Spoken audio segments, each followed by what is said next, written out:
आज हम एक ऐसे रहस्य की गहराई में उतरने वाले हैं जो सीधे हमारे अस्तित्व की नींव से जुड़ा है। श्री श्री आनंद मूर्ति जी की महान रचना नमः शिवाय शांताय के पन्नों से हम ब्रह्मांडीय चेतना के उस दर्शन को समझेंगे जो सच में सोचने पर मजबूर कर देता है। बिना किसी देरी के चलिए सफर की शुरुआत करते हैं। अब जरा इस एक सवाल पर गौर करते हैं। एक ऐसा ब्रह्मांडीय विरोधाभास जिसने सदियों से बड़े बड़े दार्शनिकों को उलझा कर रखा है, जो हर एक शुरुआत का स्वामी है, आखिर उसका अपना कोई आरंभ कैसे नहीं हो सकता? मतलब समय, सृष्टि और वो असीम शक्ति जिसे हम परम पुरुष कहते हैं, उनकी असल प्रकृति है क्या? इसी गुत्थे को सुलझाने के लिए आदिनाथ और अनादिनाथ के रहस्य को समझना बहुत जरूरी है। अस्तित्व और शिव के बीच के रिश्ते को बताने वाले ये दो बहुत ही बुनियादी लेकिन गहरे शब्द हैं। तो शिव की इस दोहरी प्रकृति को ऐसे समझते हैं। एक तरफ वो आदिनाथ हैं। आदिनाथ यानी सृष्टि के बिल्कुल शुरुआत के स्वामी। ब्रह्मांड में जो कुछ भी शुरू होता है उसका मूल बिंदु वही है। लेकिन दूसरी तरफ वो अनादिनाथ भी हैं, जिसका सीधा सा मतलब है कि उनका अपना कोई आरंभ है ही नहीं। वो पूरी तरह से समय की हर सीमा, हर पाबंदी से बिल्कुल परे हैं। है ना कमाल की बात? चलिए इसे समय के एक विशाल पैमाने पर रखकर देखते हैं। समय के उदय पर जब सृष्टि का आरंभ हुआ तब भी वो मौजूद थे। आज के इस वर्तमान युग में भी वही हैं। और अगर हम अनंत भविष्य की कल्पना करें तो शाश्वत काल में भी वो सदैव रहेंगे। देखा जाए तो सृष्टि लगातार बदल रही है, युग पर युग बीत रहे हैं, लेकिन इस पूरी यात्रा में शिव बिल्कुल स्थिर और अपरिवर्तित रहते हैं। खैर, ये सब सुनने में थोड़ा अमूर्त और बड़ा लग सकता है, इसलिए मूल स्रोत में इसे समझाने के लिए एक बहुत ही शानदार और आसान रूपक दिया गया है, नदी और समय का रूपक। जरा एक नदी के पूरे जीवन चक्र की कल्पना करते हैं। पहले चरण में वो अपने उद्गम स्रोत से निकलती है, फिर दूसरे चरण में वो एक तेज बहती धारा के रूप में आगे बढ़ती है और अंततः तीसरे चरण में अपने अंतिम गंतव्य तक पहुंचकर विलीन हो जाती है। अब यहां सबसे दिलचस्प बात क्या है? नदी चाहे अपने उद्गम पर हो, प्रवाह में हो या अंत में, इन तीनों ही चरणों में उसका जल बिल्कुल एक समान रहता है ना? बिल्कुल इसी तरह हमारी ये सृष्टि चाहे जिस भी चरण में हो, शिव हर पल हर जगह समान रूप से उपस्थित रहते हैं।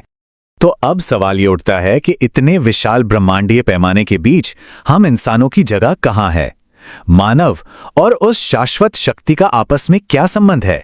अगर हम अपने इस छोटे से क्षणभंगुर मानव जीवन काल को देखें, जो बस जन्म और मृत्यु के बीच का एक छोटा सा हिस्सा है, और उसकी तुलना शिव की शाश्वत उपस्थिति से करें, तो तस्वीर एकदम साफ हो जाती है। वो हमारे जन्म से पहले भी थे, आज हमारे जीवन के दौरान भी मौजूद हैं और मृत्यु के बाद भी रहेंगे। और इसीलिए नाथ शब्द यानी हमारा सच्चा स्वामी, इसका असली अर्थ हमें एक गहरा सुकून देता है। जब हमें अपनी इस छोटी सी हस्ती और उस परम शक्ति की विशालता का एहसास होता है तो नजरिया पूरी तरह से बदल जाता है। और यही समझ एक साधक को प्रज्ञा, समर्पण और सच्ची मुक्ति के मार्ग की ओर ले जाती है। इस पूरे दर्शन का सार समर्पण की इस गहरी प्रार्थना में छिपा है। हे शिव, आप ही मेरे परम पुरुष, मेरे नाथ हैं। आप मुझसे कहीं अधिक जानते हैं कि मेरे लिए क्या उचित है और क्या नहीं। इसलिए मेरी रक्षा करना, मुझे सही मार्ग दिखाना, यह आपका ही दायित्व है। अपनी सारी चिंताओं को उस परम चेतना पर छोड़ देना सच में सबसे बड़ा भाव है। और सोचिए तो, ये पूर्ण समर्पण पूरी तरह से तार्किक भी है, क्योंकि शिव कोई साधारण शक्ति नहीं है, बल्कि वो परम प्रज्ञा है। प्रज्ञा यानी वह गहरी ब्रह्मांडीय चेतना और वो परम ज्ञान जो इस पूरी सृष्टि के हर एक कार्य को अथक रूप से संतुलित कर रहा है। उनका एकमात्र उद्देश्य सभी जीवों का अंतिम कल्याण करना ही है। मूल ग्रंथ इस पूरे दर्शन को कुछ बहुत ही स्पष्ट बातों में समेटता है। अगर सच्ची शांति और संतुलन पाना है तो मानवीय अहंकार को पूरी तरह से त्यागना होगा। शिव पर पूर्ण विश्वास रखना और उस दिव्य मार्गदर्शन के प्रति खुद को पूरी तरह से समर्पित कर देना ही अंतिम मार्ग है। उस परम पुरुष के ब्रह्मांडीय प्रवाह पर बस पूरी तरह से भरोसा करना है। तो आज के इस सफर को हम एक बहुत ही गहरे सवाल के साथ खत्म करते हैं।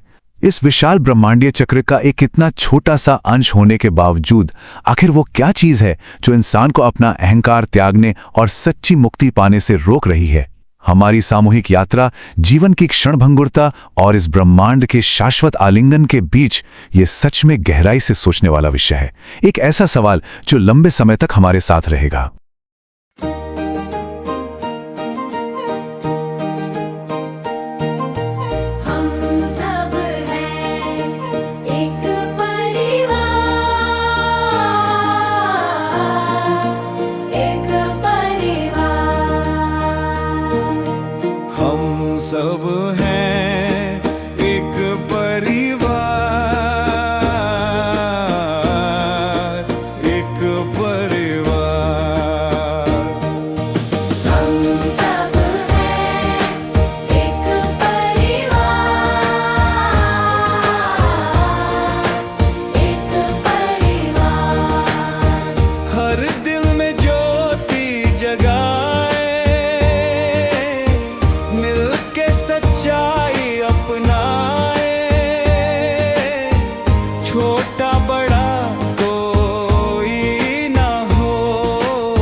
प्रकाश बहे